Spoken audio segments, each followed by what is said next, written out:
Hello everybody, how are you all doing? Welcome back to Man City Unplugged, your very own Man City fan channel. Wow, what a match it was. Many people expected that City will just romp through the tie and just go off against Cheltenham United, just win by 3-4 goals.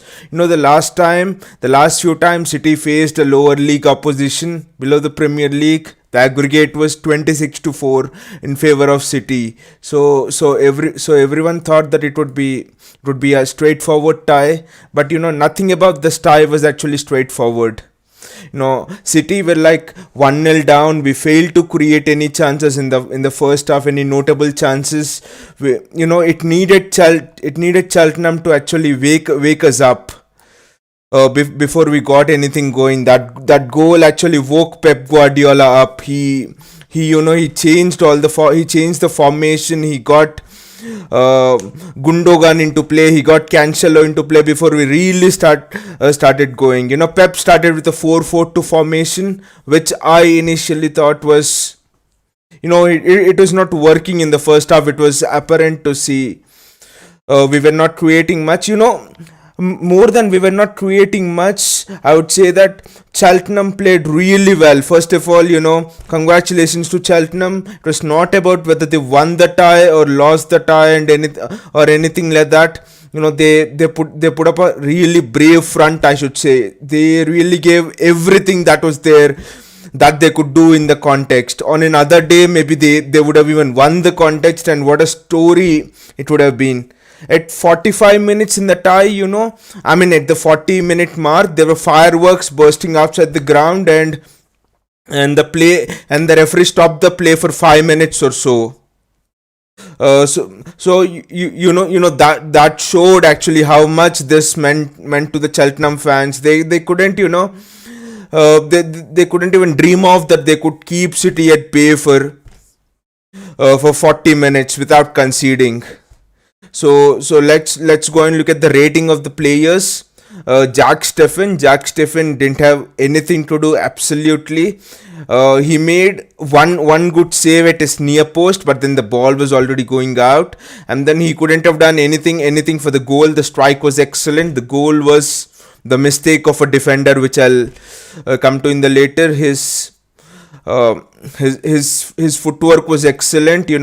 City, they play out from the back. In that sense, when he was under pressure, especially in the 85th minute when City were closing down the game, he played well, he passed well, but that was routine. That's the minimum you expect from a City keeper. So in that sense, Stefan, he had 7. I give him a 7 because he had nothing much to do and he had nothing spectacular to do, which means it's an average rating. He didn't do nothing wrong.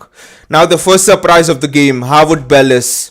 What about it? You're a youngster. You're 17, 18 years of age.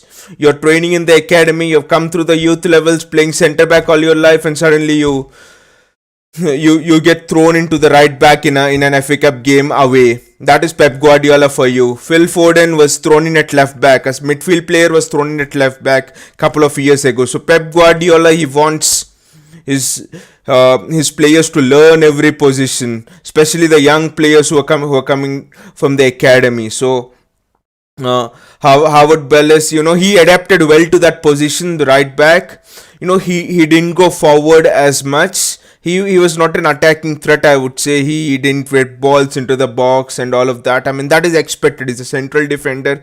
You wouldn't expect him to cross balls into the box and stuff. But he defended really well. Whatever he came in his way, he was very solid. He was very physical against the Cheltenham player down that side. He won everything in the air. He won his physical battles. I mean, he was more creative than Aaron Van Bissaka.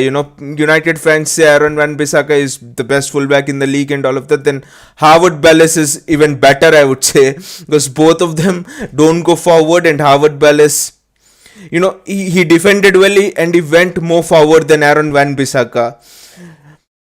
So I give him a 7. Again, nothing spectacular and didn't do anything wrong. My criticism is he didn't try things. He didn't, try to attack. He didn't try to give a ball on that side, give a through ball on that side, or get forward. That is my criticism, actually, that he didn't try anything spectacular. Eric Garcia was one of the best defenders in the game. Yes, he was better than Aymeric Laporte, I should say. Didn't put any foot wrong. His positional sense was excellent. Excellent. Sometimes when I see him take up those positions, especially on the near post, especially defending through balls given in the air, it reminds me of John Terry. He doesn't have pace, but then he uses his positional sense to an excellent level. Didn't put a foot wrong in this match. No mistake. The Cheltenham striker May was really physical to him. Cheltenham players, they tried to put balls in behind to catch out Garcia. May was having pace, great pace, but Garcia always took up excellent positions. The interesting thing about Eric Garcia in this match was he took up excellent positions, but then he held the offside line really well as well. So he knew when to take up those positions, and when to step up and maintain that offside trap, maintain that offside line. So such maturity from a player who's just 20 years of age is excellent. That's why Barcelona want him. I think that the deal of Garcia is like done with Barcelona, but then I somehow wish he stays. Laporte, I give him an 8 again because he was really solid. He had an excellent game, I would say. Now this game should put him in front of Laporte as well, but then it will not. I'll tell you the reason why. For me, Laporte is the reason why we considered that first goal. His organizational skills were non-existent for that goal. Pep Guardiola from 2 days back was telling that we fear Cheltenham's throw-in. Throw-in is one of their most potent weapon. We have been practicing throw-ins. How to defend throw-ins from 2 to 3 days before the match as well. So Pep Guardiola, he virtually pointed out the threat 2 days, 3 days before the match as well. Said it openly in the press conference, did everything, and then Laporte concedes the throw-in, and then Laporte, he doesn't organize his defense well. Laporte misses the man, and May scores. Everything about that goal was just Laporte's mistake. An interesting thing here is when Laporte plays. This is not a criticism of Laporte, but Laporte started against Arsenal, and we considered a set piece. And there was no Diaz. Stones was starting as his partner. In this match, Laporte's partner was Garcia, and we considered a set piece in this match as well. So that is why the first substitution that Pep made was after we went 1-0 down, was not bringing on Raheem Sterling or Gundogan or Cancelo or any other attacking threat, was bring in Ruben Diaz, because Pep thought that another set piece, another throw in, we might be 2 down and the tie might just go out of our hands. He bought in Ruben Diaz, and then City considered a throw in afterwards when Diaz came on as well after we hit the first goal and leveled up. And you should see the organizational skills. Cheltenham Town didn't even have a sense of goal from throw-ins. I think there are 2 throw-ins from after Diaz came on, and they had nothing. Wow, this guy's Diaz's organizational skills, the way he set up his defense after he came on was excellent. So that was the mistake which Laporte made in this game, and especially in the first half, he was not quick enough to make those passes forward. He misplaced a couple of passes, though the idea was right. That could be due to rustiness and all. But Laporte needs to up his game a bit if he has to compete in this great defensive options that City are having nowadays. Because we have Ruben Diaz and John Stones, who seem to be unmovable. Based on the display of this game, Eric Garcia seems to be in a higher pecking order than Laporte. You have Nathan Ake, who had solid games before he went off injured 4-5 games back. So what, Laporte, is he now 5th in the pecking order based on his form, based on his displays? That's what I would say. So Laporte, still I feel Laporte is the best left-footed centre back in the world. But then he has to prove his worth.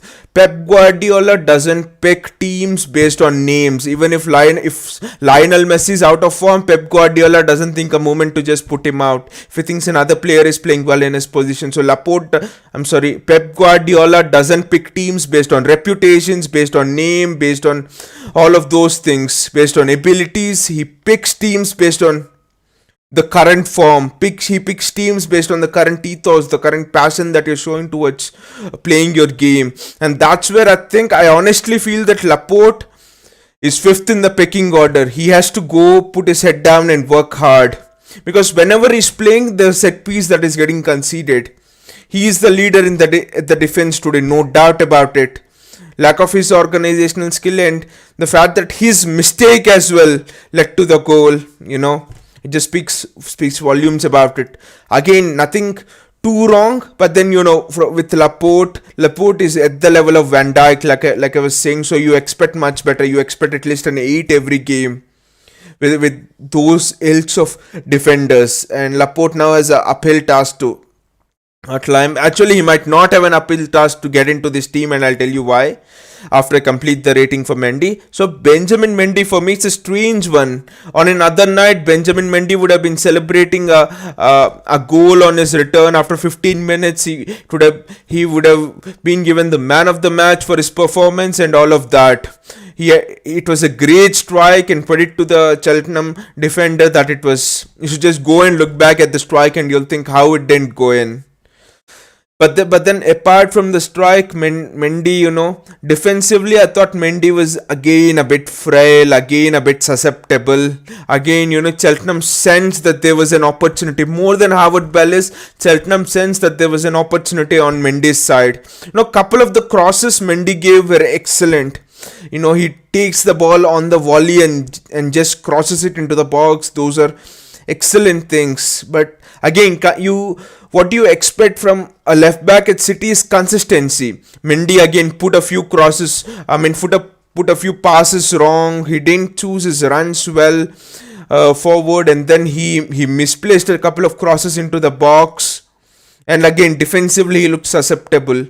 Based on all of these things, I think Mendy needs to improve again in order to displace even Zinchenko. Zinchenko, a midfield player, has been trusted more by Pep Guardiola than Mendy, who's an established left back who 3 years ago at least, was one of the best upcoming left backs in the world, was one of the best talents in the world. So I think Mendy's picking position might even fall back down, because what happened in the second half was, after we conceded the goal, Diaz came in. Pep substituted Diaz first, and then Diaz came in place of Harvard Bellis, and Cancelo came in. So Cancelo went to the right back and Diaz went to the centre back, and Laporte played at left back, and Laporte looked really comfortable at left back. His balls were excellent forward. He picked out Riyad Mahrez, and Riyad Mahrez missed a one-on-one. So Laporte looked really comfortable in the left back position. Honestly, I was thinking about this a while ago as well, a couple of days ago. Why can't Laporte play at left back? He defends excellently well, and his balls forward, his left foot is one of the best in the world. So Laporte playing at left back would put that defense splitting passes as well. Maybe he would not come as much forward as Mendy, but he'll give a defensive assurance and he'll put that defense splitting passes forward as well. So Laporte for me would be a really great option, I would say so, playing at left back. That's why if you ask me what is Mendy's pecking order now, he's his third or at least fourth now to start for that slot, because there is Zinchenko, there is Laporte who look comfortable at left back if Pep wants to play him. Then there is Nathan Ake who looked really solid before he suffered that injury. So Mendy's position is also precariously placed. If Mendy doesn't concentrate on training hard and doing his things right, Mendy will fall down the pecking order. There's also news that City are looking to sell Benjamin Mendy and bring in another left back. This news that City have been granted almost £200 million this in the upcoming summer transfer window, and they look for a striker, they look for a central defensive midfielder, Fernandinho's replacement, and they look for a left back. So 3 people, £200 million, almost £60 on each. Looks like that will suit City. So unless Mendy pulls up his socks, he's out of the way of the Etihad, and Pep is expecting honestly more from him, not just a few glimpses of quality and then putting crosses and misplacing passes and stuff. So it's a 6. Mendy has got one of the lowest rankings in today's display. and I've explained you the reasons why.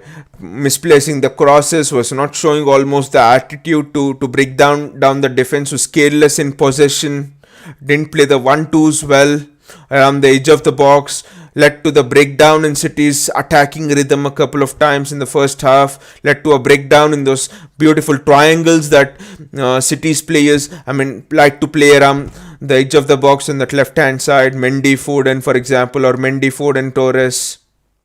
And Torres was making excellent runs and Mendy didn't pick him all match. All match Torres was, especially in the first half. Full half Torres was making runs. None of the Cheltenham defense was picking him up, but Mendy didn't even try to put the ball forward. You could ask me, Laporte didn't try, but it would have been easy for Mendy to pass it to him, but no, Mendy didn't.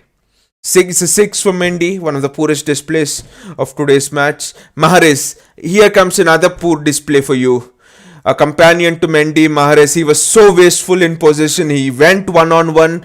He was slipped through by Foden by an excellent pass, and then he went one-on-one, and then the keeper saved it. But then Mahrez, if he goes one-on-one against someone, I don't care which keeper it is. It's Manuel Neuer, or it's Alisson, or it's De Gea, or it's anyone, one of the best goalkeepers in the world. I don't care. Mahrez has to score when he goes in a one-on-one situation inside the box. There's no excuse, period. Mahrez has to score. This is the second time in 3 games, I think. He had a similar chance in the game against in the game before Aston Villa, I think. Yes, and Mahrez didn't score. So Mahrez has to score when he goes one-on-one. He was again exactly the same thing like Mendy. Was careless in possession, looked to dribble inside by himself when he had a great option to the outside. Sometimes Tommy Doyle was providing that outlet, sometimes Foden was switching onto that side and overlapping, but no, Mahrez wanted to dribble inside, go one-on-one. He put 1 or 2 decent crosses inside the box, but then his shooting boots were absent today, didn't offer much of an attacking threat. Again, Mahrez is the one who should be really worried about his position in the side. The way he looks after the ball has become much better compared to the last season or the season before, but then he needs to improve more. If there is a player in a better position, God damn it, pass the ball. Otherwise you're breaking down a move. Otherwise you're putting the entire team at the risk of a quick transition, at the risk of a counter attack. But no, Mahrez doesn't listen to all of that. He just always tries to drop his shoulder and dribble, thinking that he's like an Arjen Robben. He has the qualities of Arjen Robben, but then most of his dribbles now come to a waste. They're not productive. In fact, they're counterproductive. They're productive for the opposition teams. They're allowing opposition teams to launch counterattacks. So again, was careless in possession, didn't put enough good crosses, missed one-on-ones, which is criminal for me. There are 1 or 2 players in this team who should not miss one-on-ones at all for the quality. It's criminal. There's another player who missed a one-on-one, which could have almost cost us the game. So Mahrez is a 6 for me, and he's also down the pecking order. Is below Ferran Torres for me as well. Torres is an excellent finisher, so Mahrez has to pick his game up, otherwise he will be on the bench for big games, for Premier League games. Next one is Tommy Doyle. Tommy Doyle is an 8 for me. His set piece delivery was excellent, I would say. It's almost as close to Kevin De Bruyne. Kevin De Bruyne is world class. It's just a notch below Kevin De Bruyne. The whip is got on the ball, the fizz is got on the cross, always curling in. Excellent. Tommy Doyle had 3 or 4 free kicks, and then he had 3 or 4 corners. 2 free kicks and 4 corners in the match.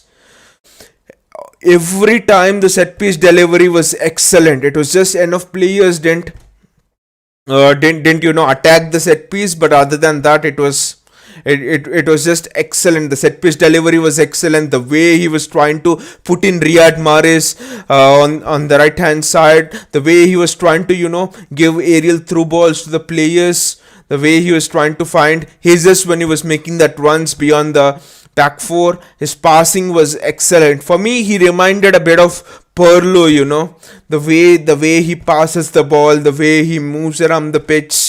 I think we have a big star in the making here. Doyle, he lost the ball a couple of times, but then I don't mind losing balls. What I mind is you don't attempt risk and you lose balls. That is the thing. Mahrez, how he loses the ball. Attempts an unnecessarily dribble when there's a better option over there.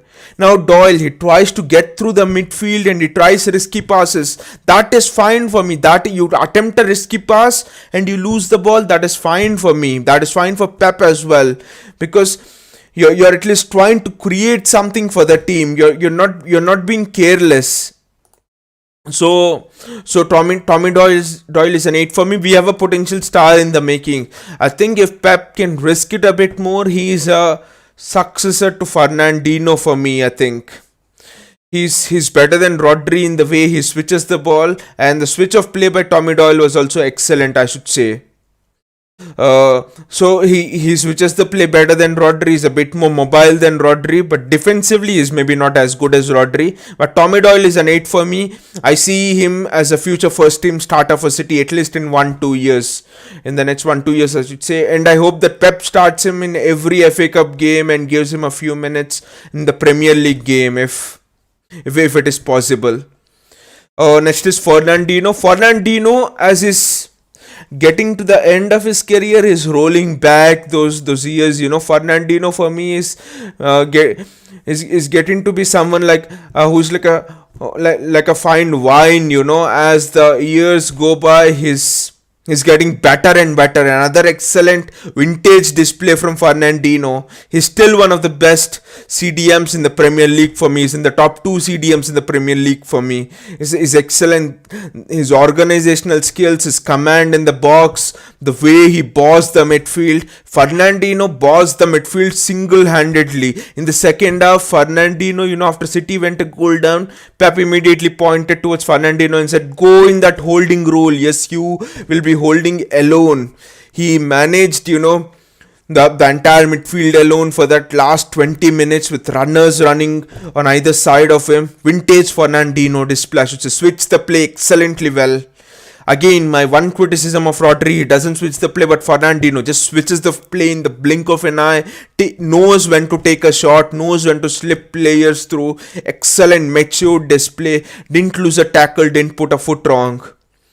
8.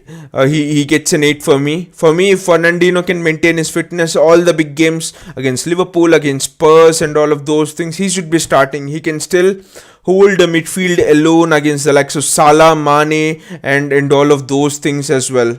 All of those people as well. He can hold an entire midfield alone. Great display from Fernandinho, 8. Now Phil Foden, he's the man of the match for me. An excellent 9. Phil Foden after Cheltenham struck their first goal, he went on a run right from the center of the midfield. He dribbled through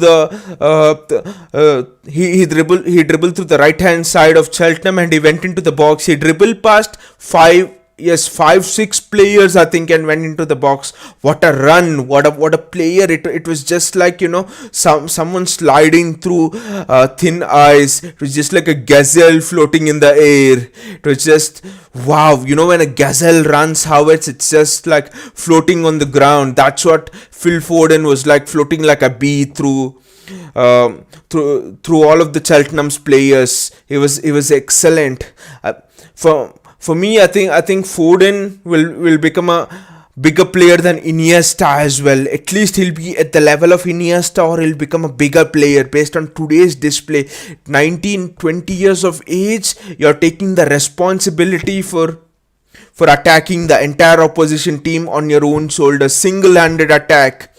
Foden slipped through a great through ball to Jesus, who of course missed a one-on-one. That's why he's got a 7, you would see. So and then again Foden, he scored the first goal. Foden was just excellent again. He was popping up all over the pitch. His through balls was excellent. He knows how to pick a pass. His movement for the first goal was excellent. Fantastic. His defensive work rate, the way he was moving in that midfield, it always caused Cheltenham players a problem. The positions he was taking up, the way he glided is the word, the way he glided through the midfield, the way he ran and attacked the cross for the first goal, everything was just superb about him. He gets a 9. I would have even given him a 10, but then it's against Cheltenham Town. They didn't offer much. They didn't offer much in terms of tracking his runs and all, especially. So they couldn't deal with the moment and the long gulf in class as well. So that's why I give him a 9. Excellent display, nothing to take away from him. Gabriel Jesus, here comes one of the two City's forwards who I was really disappointed with. Gabriel Jesus, what do you do in a match when you're playing a lower league team, you're playing a side that has nothing to lose, you're playing a side who are the underdogs? What do you really do? And you're slip through by a beautiful pass, a compact defense. The opposition is defending with 9 players almost behind the ball, sometimes 10 players behind the ball. Your midfielders are not having any creative outlets, but then Phil Foden, he somehow creates that space and slips a ball through. What do? You're one-on-one with the keeper. What do? You put it wide. You lack the composure to put it into goal. Just imagine if this was a big European night and you're playing against Real Madrid or a Juventus or an Italian team who are very compact. What do you do then? Chances are at a premium. In Europe, Pep always repeats this, and I'm always repeating this. In Europe, to win in Champions League, to win in knockout games, you need to be a sharp shooter. You get only one chance and you need to shoot it. If you miss, the opposition are ruthless. They will score. If this was a European tie, Jesus missed the ball before Cheltenham's goal and Cheltenham score 1-0, and another European team with much more experience would have maintained that 1-0 lead. This is how this is how you fail at knockout competitions. This is why City have not been able to get through to the later stages of the Champions League, be it against Lyon or be it against all of those teams. So Gabriel Jesus still has a lot to learn. Yes, he offers a lot of work rate and everything, excellent work rate, but then you need to put the ball at the back of the net, right? Matches are not won by seeing how many kilometers have you run or how much of the ball you have had or how many corners you have had or how many offsides the opposition have had against you and all of that. It's simple. A game of football is won by scoring goals and defending well. A game of football is won by performing well in both the boxes. And if you're not a fox in the box, if you're not a cheetah in the box, it's really difficult. I think Gabriel Jesus needs to really improve his shooting game and he should really retain that composure when he goes one-on-one. Yes, I know Gabriel Jesus scored a goal later on, and that and the laughing matter here is that goal was even more difficult. I don't remember. I think it was Mahrez or Foden who gave the cross to Gabriel Jesus, and then Jesus had to pick it up out of thin air. His first touch was excellent. Had to turn and then shoot beyond the keeper. That is a finish which David Villa, which top forwards in the league, top forwards in the world would have been proud of. That is a finish which Cristiano Ronaldo would have been proud of. That is a finish which Messi would have been proud of. So you finish all of the difficult chances, but then easy ones. I don't know. Sometimes I feel that Jesus doesn't get motivated when he gets easy chances. When he gets a one-on-one with the keeper, I think he thinks sometimes, no, I should not score these easy chances. It's not fair. I will only score when the chances are difficult. When you have to chip the ball, when you have to score from an impossible angle, all of those things he does well. When you have to pluck the ball from out of thin air, turn, and all of that, all of those things Jesus does really well. Simple things. You ask him to do a tap in, he hits it out of the ground. I mean, Jesus needs to now focus on finishing the simple chances, I think, because City have so much creative talent around them that, it's important that Jesus concentrates on finishing those easy chances. And now that the last is Ferran Torres.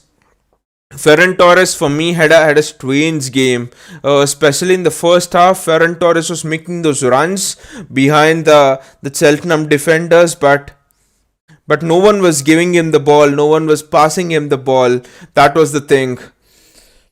I mean, no, and it was strange. I was not able to understand why no one was passing him the ball.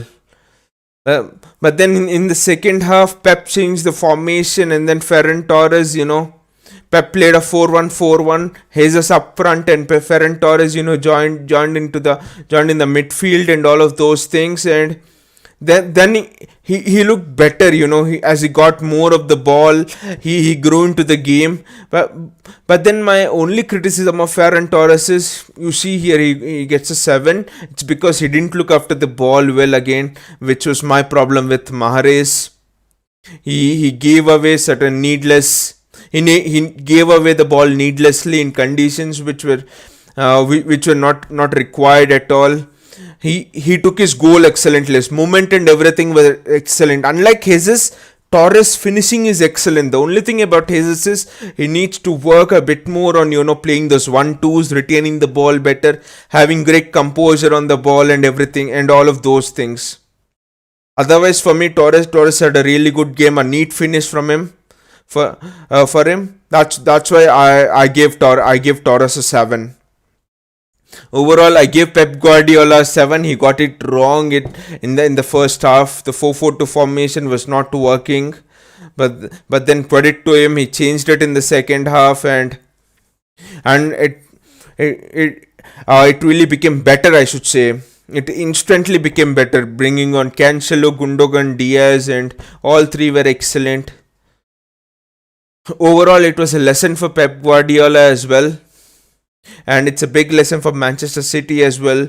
It's a fantastic lesson for us, and it's good that we got such a lesson in an FA Cup game, and we were able to. And even more better thing about this is we were able to get back into the tie and win the tie. But a little shout out at the end to Cheltenham Town, who were excellent. They played with no fear whatsoever. They played out from their heart. It was an inspiring display, fantastic display. This is the reason why we love football. When you play with fear against a team which is like levels above you, which is greater resources than you, which is a star-studded lineup than you, still you go on against that team toe to toe and put your heart out. Excellent display by Cheltenham Town as well. So it's been a fantastic week for us, but matches are coming thick and fast. We go to West Brom. Yes, it's a match at West Brom away on Tuesday, so just 2 days and then we are off again. And the bad news, Kevin De Bruyne is out for 6 weeks. Now, I thought it was initially 3 weeks, but then yesterday a report came out that Pep said it's 4 to 6 weeks, so fingers crossed. And I'll come up with a video again tomorrow for you. We'll look at the various options that Pep can explore to fill that void vacated by Kevin De Bruyne. I hope you have liked the video. If you liked the video, please click on the subscribe button and the bell icon so that you get notifications, and also click on the like button if you have really liked the video.